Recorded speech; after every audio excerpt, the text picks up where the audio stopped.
This channel does not promote any violent, harmful, or illegal activities. All content provided by this channel is meant for an educational purpose only. UEM Jaipur is a perfect target for prospective students aspiring for good jobs, good education with future-ready skills. দুর্যোগ কাটলেও দুর্ভোগ এখনো কাটেনি। এখনো পর্যন্ত জল জমে রয়েছে অজয়নগরের bypass সংলগ্ন আবাসনের ইলেকট্রিক সাপ্লাই রুমে জল ঢুকে যাওয়ার পাওয়ার বন্ধ করে দেওয়া হয়। বাইপাসের সার্ভিস রোডে জল থাকায় পাম্প চালিয়ে জল বের করার চেষ্টাও বৃথা। সরাসরি চলে যাবো, আমাদের সঙ্গে রয়েছেন প্রতিনিধি সোমা রয়েছেন। সোমা, এই মুহূর্তে তুমি সেখানে রয়েছো, কি ছবি ধরা পড়ছে? যারা স্থানীয় বাসিন্দারা রয়েছেন তারাই বা কি বলছেন? দেখো, দুর্যোগের দুদিন হয়ে গেল, এখনো কিন্তু অজয়নগরের ছবিটা সেটা বদলানো না।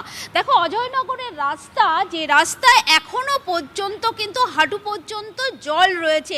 দেখতেই পাচ্ছ, একটি ব্যস্ততম রাস্তা। এই রাস্তা জলমগ্ন হয়ে রয়েছে। সাধারণ মানুষ যারা যাতায়াত করছেন তাদের খুবই অসুবিধে হচ্ছে। এখান থেকে প্রচুর স্কুলের বাচ্চা যারা পড়াশুনো করে তারা যায়, সেক্ষেত্রে তাদের অসুবিধে হচ্ছে। এবং পাশাপাশি আরেকটি ছবি আমি তোমাকে দেখাবো। দেখো, রাস্তার পাশেই রয়েছে একটি বড় আবাসন। সেই আবাসনেও কিন্তু রাস্তার জল ঢুকে গেছে। সেই আবাসনে প্রচুর মানুষ রয়েছেন, অর্থাৎ আবাসিকেরা রয়েছেন। গত 3 দিন ধরে কিন্তু এই আবাসনে বিদ্যুৎ বিচ্ছিন্ন করা হয়েছে এবং এখানকার যারা রয়েছেন মানুষজন তারা কিন্তু চরম দুর্ভোগের মধ্যে পড়েছেন বলেই তারা জানাচ্ছেন। কারণ দেখো, ভেতরে এতটাই জল জমে আছে যে ভেতর থেকে তারা বাইরে বেরোতে পারছেন না কোনোভাবে। এবং যেহেতু কারেন্ট অফ রয়েছে, সেই কারণে কিন্তু অনেক আবাসিকরা তারা কিন্তু এখান থেকে চলে গেছেন বলে এখানকার অন্যান্য আবাসিকরা তারা জানাচ্ছেন। তবে দেখো, পুরসভার তরফে এখানে পাম্প বসিয়ে জল সরাবার ব্যবস্থা করলেও এখনো পর্যন্ত কিন্তু দেখতে পাচ্ছ আবাসনের কি ছবি, জল এখনো পর্যন্ত রয়েছে। কোনোভাবেই কিন্তু জল পুরোপুরি বের করা সম্ভব হচ্ছে না। আমি রয়েছি সেই আবাসনের সামনে এবং দেখো, আবাসনের ভেতরটা, এখানে যারা রয়েছেন আবাসিকেরা তারা কিন্তু বলছেন একেই প্রচণ্ড গরম।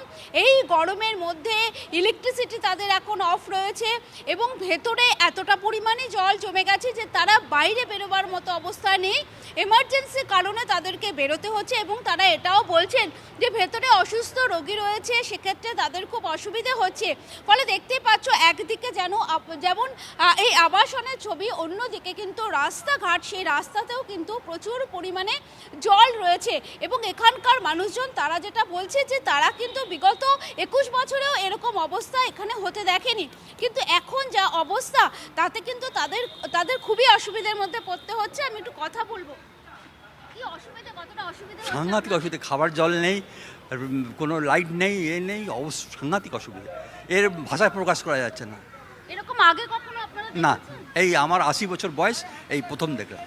পুরসভার তরফে তো পাম্প বসিয়ে জল সরাবার ব্যবস্থা করছে, কিন্তু হচ্ছে না। না, কিছু হয়নি, কিচ্ছু হয়নি। লাইট নেই বাড়িতে। যারা আবাসিকেরা রয়েছেন তারা কিন্তু বলছেন যে খুবই অসুবিধা হচ্ছে তাদের। কারণ একদিকে যেমন খাবার জল, সে খাবার জলও তারা পাচ্ছেন না, ইলেকট্রিসিটি অর্থাৎ বোঝাই যাচ্ছে সেখানে খাবার জল নেই, এর ওপরে আবার জল জমে রয়েছে, যার ফলে কিন্তু একটা সমস্যার মধ্যে পড়ছেন তারা। আপডেটের দিকে নজর রাখো। আপাতত তোমাকে ধন্যবাদ। জমা জলে খোলা তারের ছোবলে তড়িৎ গতিতে মৃত্যু, কয়েক ঘন্টাতেই সংখ্যাটা 10-এ পৌঁছে গিয়েছে। তা নিয়ে রাজ্য প্রশাসন এবং সিইএসসির দায় ঠেলাঠেলি চলছে। মৃতদের পরিবার পিছু আর্থিক সাহায্যের কথা জানিয়েছে রাজ্য, পাশাপাশি সিইএসসিকে আর্থিক সাহায্যের কথা বলেছে। কিন্তু কোন গলদে এতগুলো প্রাণ ঝরে গেল? গন্ডগোলটা ঠিক কোথায় রয়েছে? এলাকা ধরে ধরে TV9 বাংলার এক্সক্লুসিভ রিপোর্ট দেখুন। চোখের পলক ফেলার আগেই শেষ। বাঁচানোর সুযোগ কেউ পেলেন না, সাহস করে এগোলেও তো বিপদ। এক রাতে রেকর্ড ভাঙা বৃষ্টিতে কলকাতায় সর্বনাশ, জেলাতেও বিপদ। রাজ্যে খোলা তারের বলি 10 জন। মৃত্যুর খবর আসতে না আসতেই শুরু হয়ে যায় দায় এড়ানোর খেলা। সিএসসির ঘাড়ে দোষ চাপিয়ে কার্যত হাত ঝেড়ে ফেলেন মুখ্যমন্ত্রী। রাজ্যের প্রশাসনিক প্রধানের দাবিও অনেকটা খারিজ করে দেয় বেসরকারি বিদ্যুৎ সংস্থা। ঠিক কেন এই পরিস্থিতি? আমরা পৌঁছেছিলাম কলকাতার 2 প্রান্তে। এখানে জল অনেকটাই উঁচু ছিল, আর এইখানে সাইকেল রাখার সঙ্গে সঙ্গেই সে মাটিতে লুটিয়ে পড়ে। মঙ্গলবার সকালে বিদ্যুৎস্পৃষ্ট হয়ে প্রথম যে মৃত্যুর খবর আসে তার নাম বাবু কুণ্ডু। বছর ৬২-র বৃদ্ধের নেতাজিনগরে ফলের দোকান ছিল। মঙ্গলবার সকালে ত্রিফলা বাতির গায়ে সাইকেল রাখতেই ছিটকে পড়ে যান। তার কিছু পরেই ওখানেই একটি কুকুর বিদ্যুৎস্পৃষ্ট হয়। তাতেই এলাকার লোকজন বুঝে যান বিপদের কারণ এই ত্রিফলা বাতি। অথচ যে বাতি দীর্ঘদিন জ্বলে না, সেই বাতি প্রাণঘাতী হয়ে গেল। এখান দিয়ে সাইকেলটা নিয়ে এখানে রেখেছে, এবার ব্যাক করে আসার সময় এই গর্তটায় পড়েছে, কলের গর্তটায় পড়েই কারেন্ট গেছে, তার বডিটা পড়ে গেছে। দীর্ঘশ্বাস ফেলছেন কালিকাপুরের বাসিন্দারাও। তারাও চোখের সামনে মৃত্যু দেখলেন, কিন্তু কিচ্ছু করতে পারলেন না।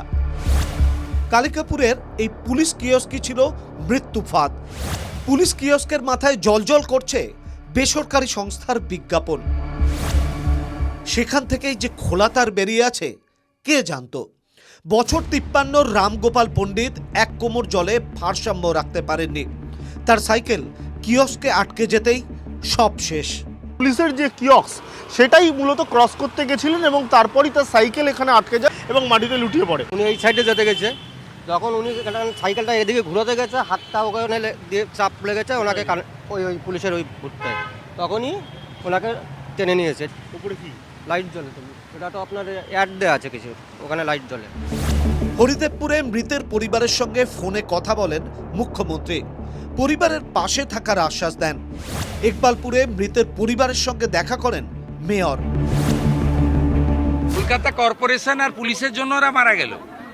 আইএমডি আগেই জানিয়েছিল এই মুখ্যমন্ত্রী 2 লাখ টাকা নিতে না বলবো, আমি 2.5 লাখ টাকা করে দেবো। সিএসসি যদি আরেকটু সতর্ক থাকতো, আরেকটু প্রিভেন্টিভ মেজার্স নেওয়া থাকতো, তাহলে এতগুলো প্রাণহানি হতো না। মুখ্যমন্ত্রী সেই কথাটাই বারবার করে বলেছেন। মৃতদের পরিবারকে ক্ষতিপূরণ দিতে হবে এবং বারবার কেন এভাবে খোলা তারে মৃত্যু হচ্ছে বিচার বিভাগীয় তদন্তের দাবিতে এদিন কলকাতা হাইকোর্টে জনস্বার্থ মামলা করেন নওশাদ সিদ্দিকী। গোয়েঙ্কাবাবু ভার্সেস যেন ব্যানার্জি বাবুদের দায় ঠেলাঠেলি হচ্ছে। নাগরিক সুরক্ষা বলে কিছুই নাই কলকাতা শহরে। সেজন্য আমি আমার মানবিকতার খাতিরে জায়গা থেকে এসে আমি আজকে পিআইএল করেছি। বিদ্যুৎস্পৃষ্ট হয়ে মৃত্যু মিছিল ঘিরে রাজনৈতিক আকচাকচি চলছেই, সঙ্গে ক্ষোভ বিক্ষোভ। ধর্মতলায় সিএসসির অফিসে বিক্ষোভ দেখায় বিদ্যুৎ গ্রাহকদের সংগঠন আবেকা। সুশোভন ভট্টাচার্য ও সৌভিক সরকারের রিপোর্ট, TV9 বাংলা।